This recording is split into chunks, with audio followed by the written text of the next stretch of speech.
Laurent Gbagbo, l'opposant charismatique devenu président de la République a été transféré devant la Cour pénale internationale, CPI, suite à une crise post-électorale qui l'opposait au président Alassane Ouattara. Acquitté après une longue procédure, il a décidé de briser la bulle du silence dans laquelle il s'était muré afin, certainement, de mieux apprécier le contexte et la situation politique de son pays. À quelques jours du scrutin présidentiel, il a dévoilé un pan de son regard sur la politique nationale en déclarant être du côté des opposants au régime ivoirien, puis, devant la crise post-électorale en cours et la riposte juridico-militaire du pouvoir contre les leaders de l'opposition, il a lancé un appel à l'adresse du Premier ministre Ahmed Bakayoko, ministre de la Défense. Il voulait ainsi mettre fin au martyre des leaders de l'opposition et donner une chance au dialogue, encore possible, entre pouvoir et opposition. Le faisant, le Hioudi semble prendre acte de ce que son camp a besoin de lui dans la réalité nouvelle de la lutte et a conscience de son rôle à jouer. Tout commence en 2000 quand Laurent Gbagbo, l'opposant historique et proclamé vainqueur de l'élection présidentielle émaillée de troubles. Il avait alors qualifié cette élection d'élection calamiteuse face au général Robert Guy, candidat de la junte militaire. Au lendemain de la proclamation, par césarienne, de sa victoire, il devait aussi faire front contre une manifestation du RDR, parti du président Alassane Ouattara. En 2001, il organise alors un forum national de la réconciliation afin de refaire le tissu social et politique gravement déchiré.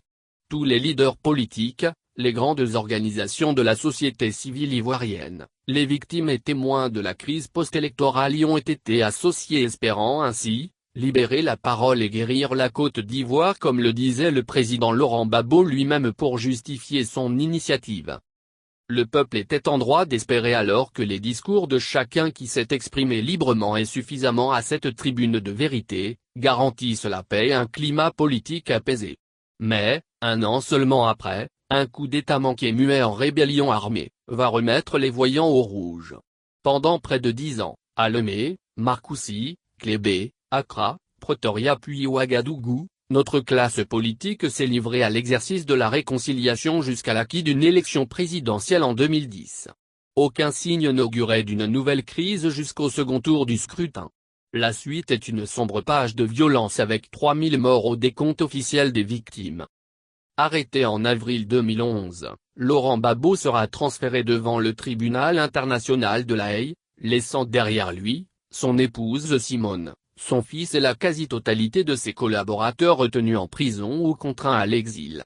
9 ans durant sa détention, l'homme a certainement trouvé dans le silence de la solitude, loin des siens, le temps d'une révision et d'une vision nouvelle de sa stature politique pour son pays.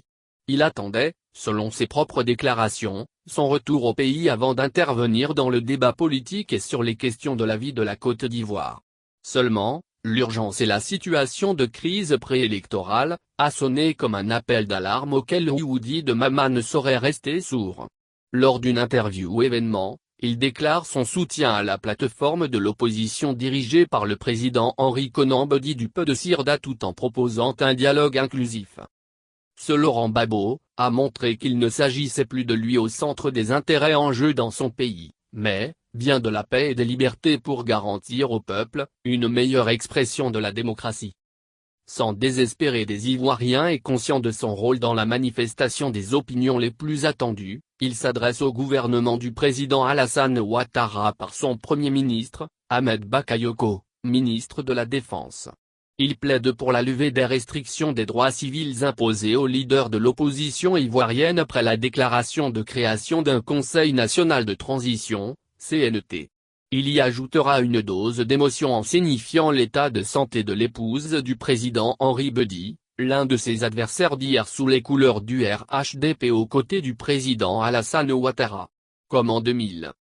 Mais au-delà d'une démarche de soutien à ses collaborateurs politiques et alliés de l'opposition, Laurent Gbagbo signe son retour dans le débat national avec une posture médiane dans un contexte de vive tension entre opposition et pouvoir.